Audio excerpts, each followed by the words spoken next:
কলকাতা এই শহরকে বলা হয় দ্য সিটি অফ জয়। তিলোত্তম শহর কলকাতা। কি নেই এই শহরে? আছে ঐতিহাসিক স্থাপত্য, হাতে টানা রিক্সা, ট্রাম থেকে শুরু করে ইতিহাসের গল্প বলা অসংখ্য রাস্তা। ধর্মতলা থেকে কলেজ স্ট্রিট, মার্কুইজ স্ট্রিট থেকে হাওড়া ব্রিজ, সবখানে তো ছড়িয়ে আছে শতবর্ষী স্থাপনা, শতবর্ষের ইতিহাস। 333 বছরের পুরনো এই শহর আপনাকে মুগ্ধ করবেই। তাই তো দ্বিতীয়বারের মতো চলে এলাম সিটি অফ জয় খ্যাত এই তিলোত্তম নগরে। একা ঘুরে বেরিয়েছি ইতিহাস ঐতিহ্য সমৃদ্ধ শহরটির অলিগলির বাঁকে বাঁকে। আজকের এই ভিডিওতে আপনাদেরকে দেখাবো ঢাকা থেকে সরাসরি কলকাতা ভ্রমণ। কিভাবে যাবেন, কোথায় থাকবেন, কি খাবেন, ইমিগ্রেশন কিভাবে করবেন, সব কিছু থাকছে আজকের এই ভিডিওতে। তাই ভিডিওটি সম্পূর্ণ দেখার অনুরোধ রইল। আসসালামু আলাইকুম, welcome to my new blog. এই মুহূর্তে আমি যাচ্ছি আরামবাগ বাস কাউন্টারের দিকে। একটু বলে রাখি, এই আরামবাগ এলাকা আমার খুবই স্মৃতি বিজড়িত একটি এলাকা। আমি ঢাকায় যখন প্রথম আসি তখন এলাকাতেই থাকতাম এবং দীর্ঘ 7 থেকে 8 বছর এখানে থেকেছি। যাই হোক, আমার এবারে কলকাতা ভ্রমণ গল্প শুরু হতে যাচ্ছে ঢাকার আরামবাগ থেকে। এ যাত্রায় আমি বেছে নিয়েছি রয়্যাল কোস্ট পরিবহনের একটি এসি স্লিপার বাস, যার ভাড়া পড়েছে জনপ্রতি 1600 টাকা। এই প্রথমবারের মতো স্লিপার বাসে ভ্রমণ করছি। চলতে চলতে আপনাদের সাথে শেয়ার করব নতুন এই ভ্রমণ সঙ্গীর অভিজ্ঞতা। এখন ঘড়ির কাঁটায় রাত 3টা। আমরা ছুটছি চিরচেনা শহর ছেড়ে কলকাতার উদ্দেশ্যে। এই মুহূর্তে পাড়ি দিচ্ছি বাংলাদেশের দীর্ঘতম সেতু পদ্মা সেতু। দেশের দক্ষিণ পশ্চিম অঞ্চলের মানুষের যুগ যুগের ভোগান্তিকে লাঘব ঘুচিয়েছে এই সেতু।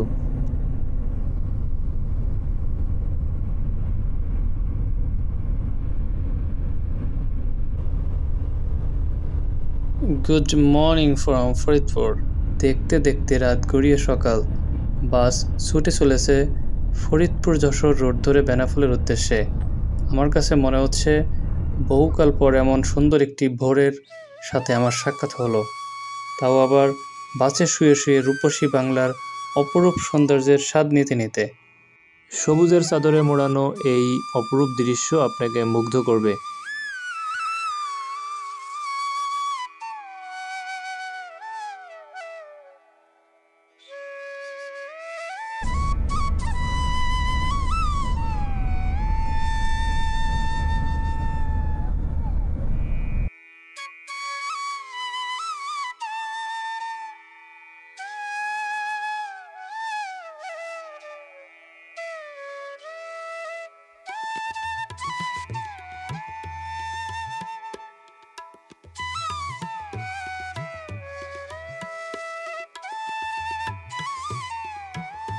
এখন বাজে সকাল 9টা 5।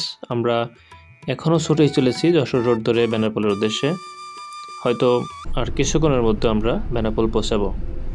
এই রয়্যাল কোস্ট স্লিপার বাসে রয়েছে আপার ক্লাস এবং লোয়ার ক্লাস কম্পার্টমেন্ট। প্রতিটা কম্পার্টমেন্টে রয়েছে একটি পিলো এবং একটি ব্ল্যাঙ্কেট এবং চার্জিংয়ের ব্যবস্থাও রয়েছে। সব মিলিয়ে আমার কাছে জার্নিটা খুব আরামদায়ক লেগেছে।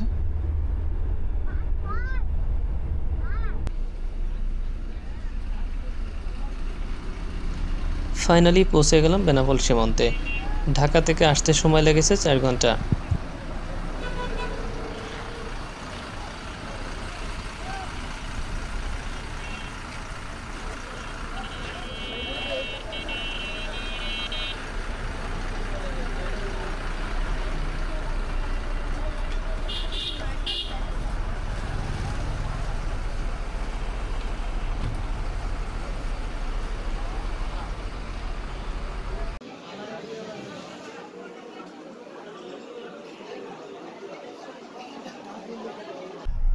অবশেষে ইমিগ্রেশন কমপ্লিট করে ভারতে প্রবেশ করলাম।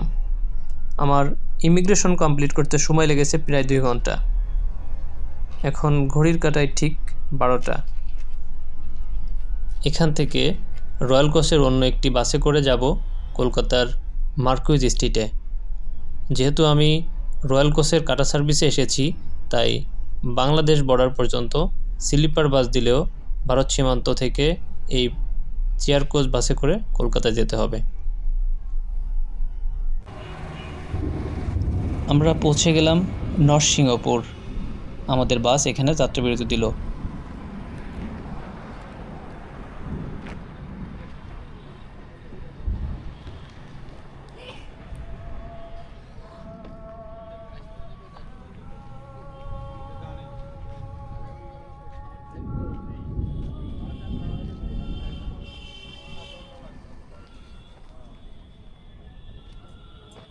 এই আহার হোটেল অ্যান্ড রেস্টুরেন্টে লাঞ্চ সেরে নিলাম।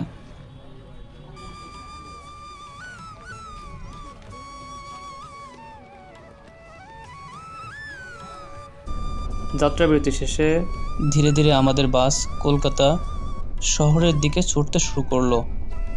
বাসের জানালার পাশে বসে ভারতের এই যশোর রোডের সৌন্দর্য উপভোগ করতে থাকলাম। আমাদের বাস কলকাতা শহরের দিকে ছুটে চলছে। তাহলে এবার চলুন চলতে চলতে জেনে নেওয়া যাক আমার ইমিগ্রেশনের অভিজ্ঞতা এবং কী কী ডকুমেন্টসের প্রয়োজন হয় সেসব সম্পর্কে। ছুটির দিন হওয়ায় বর্ডারে মানুষের উপচে পড়া ভিড় ঠেলে ইমিগ্রেশন কমপ্লিট করতে খুবই ভোগান্তি পোহাতে হলো। যাই হোক, এবার বলবো ইমিগ্রেশন কমপ্লিট করতে কী কী ডকুমেন্টসের প্রয়োজন হয়। প্রথমত, পাসপোর্ট ভিসার সাথে travel tax and land port ফি দিতে হবে, যেটা আমি যাওয়ার আগে অনলাইনে পেমেন্ট করে স্লিপ নিয়ে যাই। ইমিগ্রেশনের গেটে ঢুকতেই travel tax and land port ফি এর কাগজ চেক করবে।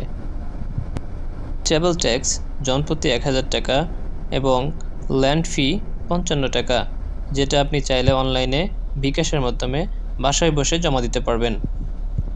এরপর প্রয়োজন হবে, আপনি যদি চাকরিজীবী হন তাহলে এনওসি লেটার, ব্যবসায়ীদের জন্য ট্রেড লাইসেন্স এবং স্টুডেন্টের জন্য স্টুডেন্ট আইডি কার্ড। আর যারা চিকিৎসা ভিসায় যাবেন তাদের ডাক্তারের অ্যাপয়েন্টমেন্ট লেটার দেখাতে হবে। এগুলো না থাকলে বিশাল একটি ভোগান্তিতে পড়বেন, কারণ ইমিগ্রেশন পুলিশ এগুলো দেখতে চাইবে।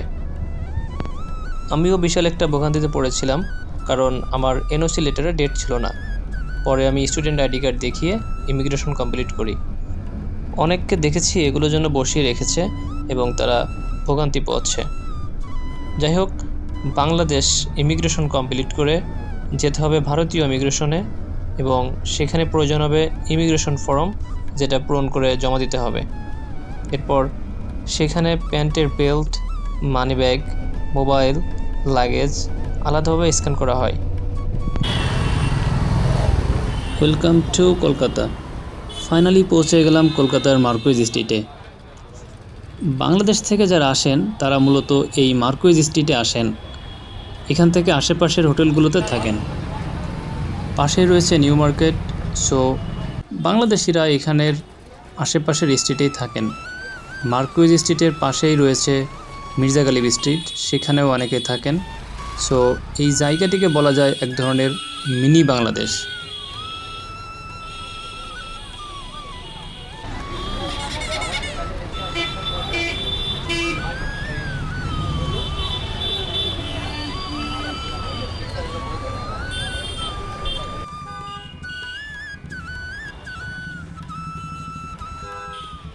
এটি আমার ভারতে প্রথম ভ্রমণ নয়। আমি গত বছরের জুলাইয়ে চেন্নাই গিয়েছিলাম কলকাতা হয়ে। যদিও সেবার আমি কলকাতা শহরটি ভালোভাবে ঘুরে দেখতে পারিনি, কারণ এই শহরে ছিলাম মাত্র 4 থেকে 5 ঘন্টা। এরপর হাওড়া রেল স্টেশন থেকে ট্রেনে করে আমি চেন্নাইয়ে যাই এবং এই চেন্নাই ভ্রমণ ছিল আমার লাইফের দীর্ঘ ট্রেন ভ্রমণ, কারণ ভ্রমণ ঘন্টা ছিল প্রায় 30 ঘন্টার মতো।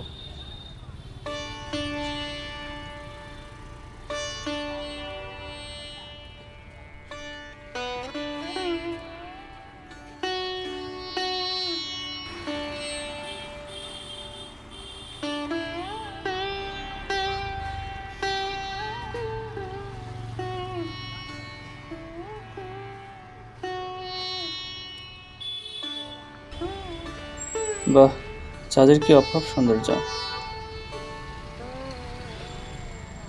আমি এখন হাঁটছি মির্জা গালিব স্ট্রিটে, যাচ্ছি হোটেলের দিকে। আপনাদেরকে দেখাবো আমি কোন হোটেলে আছি এবং এই হোটেলের ভাড়া কত।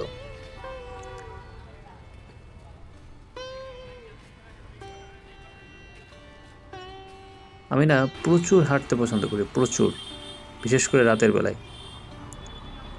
আমি গত বছর যখন এসেছিলাম আমি প্রচুর হাঁটছি এই শহরটিতে।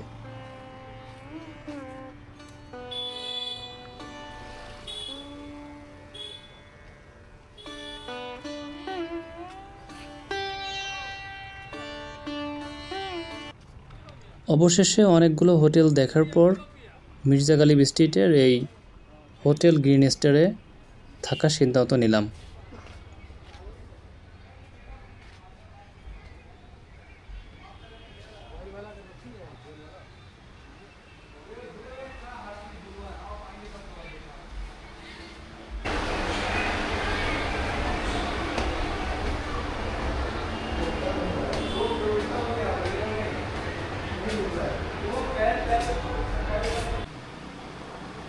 এটা আমার রুম।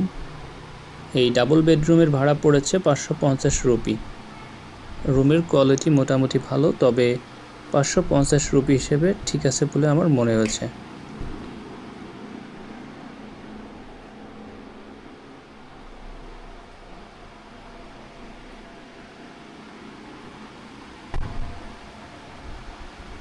ভিডিওটি দেখার জন্য ধন্যবাদ।